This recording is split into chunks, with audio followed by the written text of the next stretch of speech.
Well, it's just spectacular, and that's just a little bit. And again, you're going to see some more videos a little bit later, but first, it's absolutely warms my heart. And I'd like to invite two people up to the podium, Ann and Caitlin Aubitz to the stage. Ann and Caitlin co-wrote a book called Caitlin Conquers the World, which is a resource for parents with special needs children. The message of the book is simple. Parents with special needs children should never think in limiting terms. Boy, isn't that the truth. Ladies and gentlemen, please welcome to the stage Ann and Caitlin Aubitz.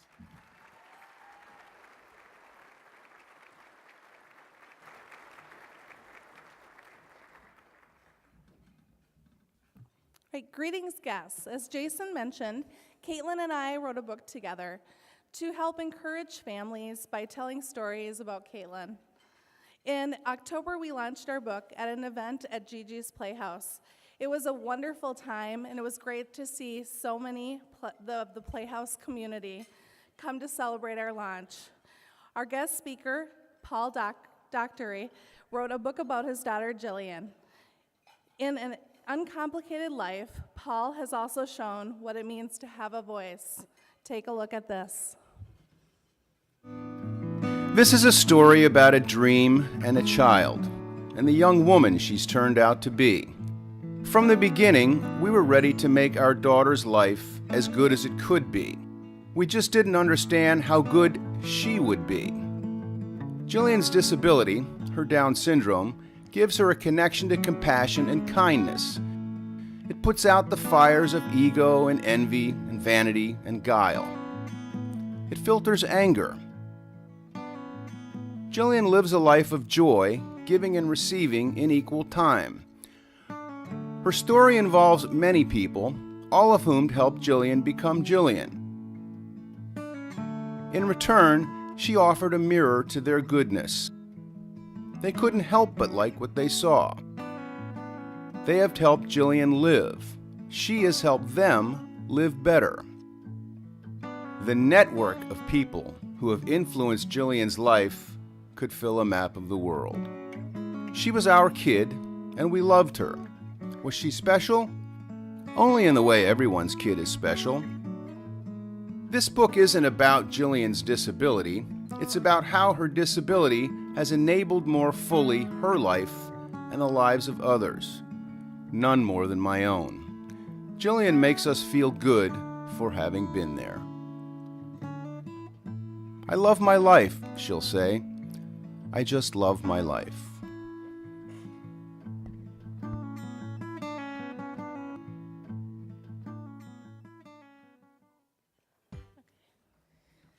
Ladies and gentlemen, ladies and gentlemen, I am honored to introduce our guest speaker for other Paul Daugherty.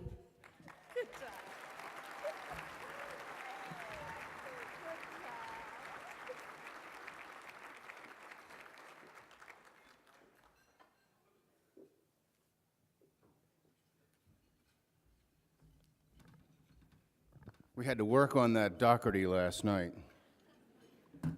She did great, didn't she? Perfect. Thank you, Caitlin. I too have a voice, but it's almost gone from yelling on that roller coaster. I think every mall all over the world ought to have a roller coaster in the center of it. Next thing I want is an amusement park with a Nordstrom and a cheesecake factory. Then we'll really be in good shape. Thank you very much for having Jillian and I here tonight, and thank you for showing up in the numbers that you have. I'm supposed to be here to inspire you. You guys inspire me, so thank you again for coming out. So grateful that Jillian and I are here, and so hopeful. Something that I've learned because of Jillian, and something that's reinforced every day to me by Jillian, is this: we're only as good as the way we treat each other. That goes for everything in our lives, our families, our friends, our jobs, our service to our communities. Our best gifts are to one another. and we give of ourselves. We're only as good as we treat each other. It's more than a saying, it's a good way to lead your life. So what does it mean? Sounds good. Slogan fit for a Hallmark card. It's certainly something all of us can agree on. Very politically appropriate. But what does it mean? I can tell you what it means from my perspective. I can tell you what it meant in raising the beautiful and poised 26-year-old woman here with me tonight. Quite simply, being good to one another starts with seeing and not looking. Do not judge my daughter for what she looks like. See her for who she is. This is such a fundamental civil right, it's hard to believe we're still talking about it. Seeing is active. Seeing is engaged. It requires empathy, not sympathy. I see your point. Looking is passive and judgmental. It's lazy and unfair. It's hurt the dreams of so many people. Think of the human potential we have wasted in this country for 400 years. The freest country in the world, because we have looked at people and not seen them. I have a friend named Ryan Eder. Ryan is a 30-year-old industrial engineer who a decade ago saw a man in a wheelchair trying to exercise on one of those old Universal machines. Y'all remember the Universal machines? Those of us of a certain age remember the Universal. Big hunk of metal, pulleys, ropes, 10-pound increments of weights on all four sides.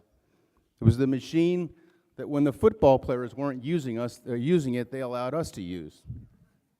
The Universal was user-friendly, unless you're in a wheelchair, or had lost an arm or a leg, or suffered from some other physical disability. Ryan Eder was in college at the time at the University of Cincinnati when he saw the man in the wheelchair struggling with the Universal. Ryan liked to build things. Rather, he liked to design them, machines specifically. What his greater talent was, and remains, was seeing, not looking. He encountered the exerciser struggling in the wheelchair and saw possibility and a need.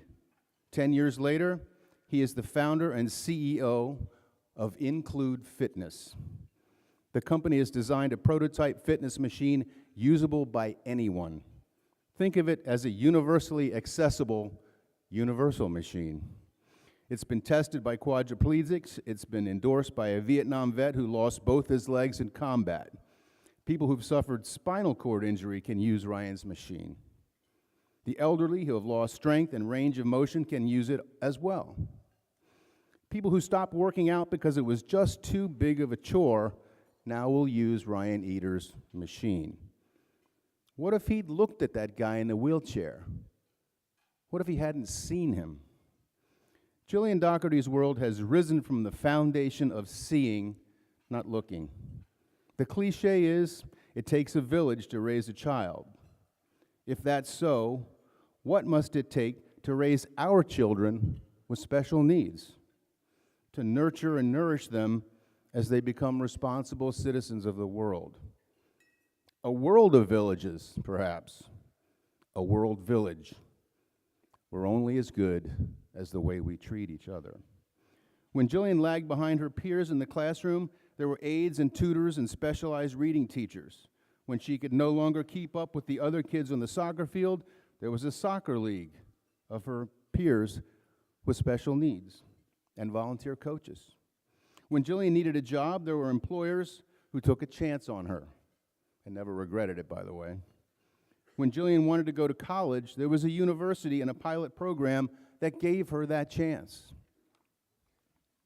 When Jillian and Ryan needed a place to live, there was an apartment complex right across the street from where Ryan worked and just down the road from where Jillian caught the metro bus to her work.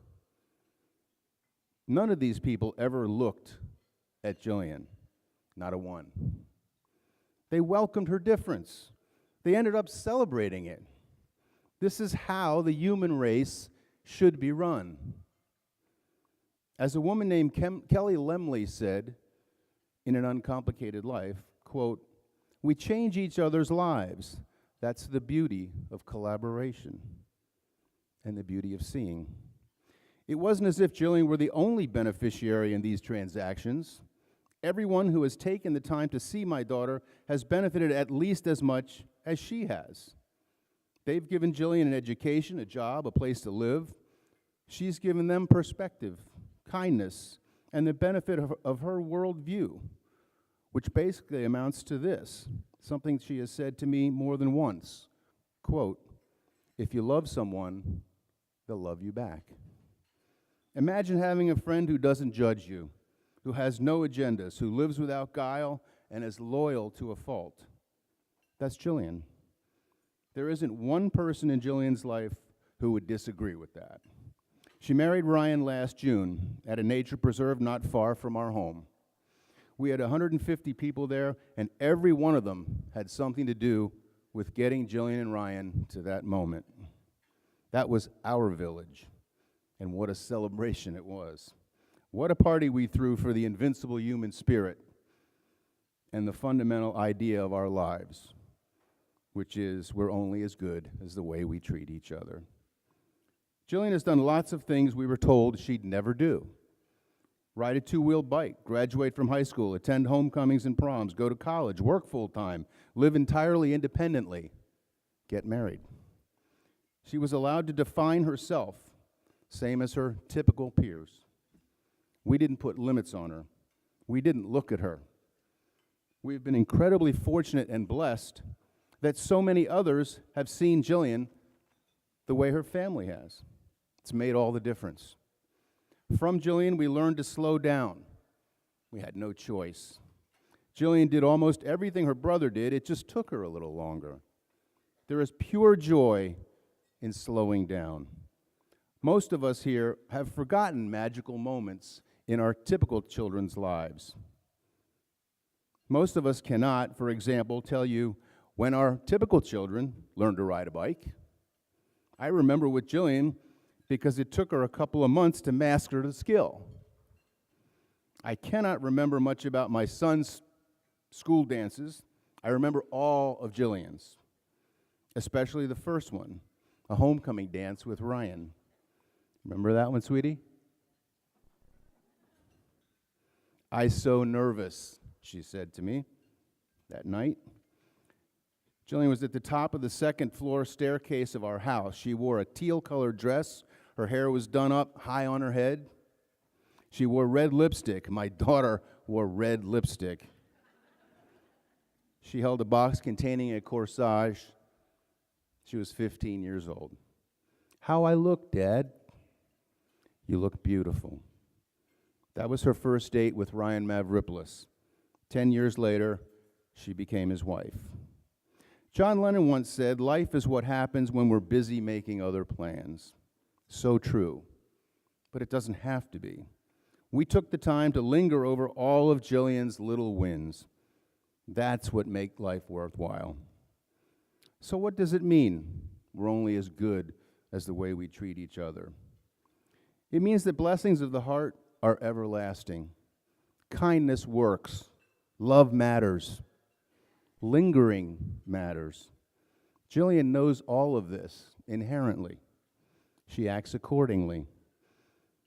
And we say, she's the one with the syndrome? Maybe we should rethink that. Thank you, everyone, for coming out tonight. Thank you for what you do and for our big village. Treat each other well. Thank you.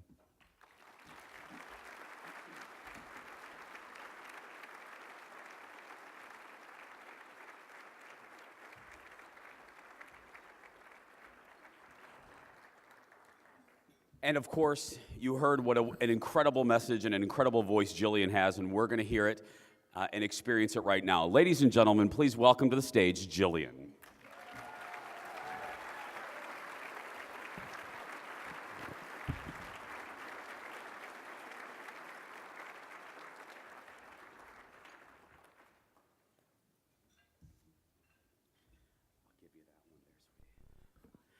First off, how do you think your dad did tonight? I think he did really well. They kind of really touched that he did. Thank you. Thank you so much, Dad.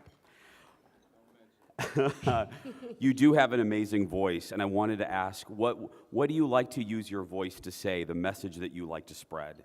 I would say thank you all for coming tonight, and I really appreciated you guys came and to make us proud.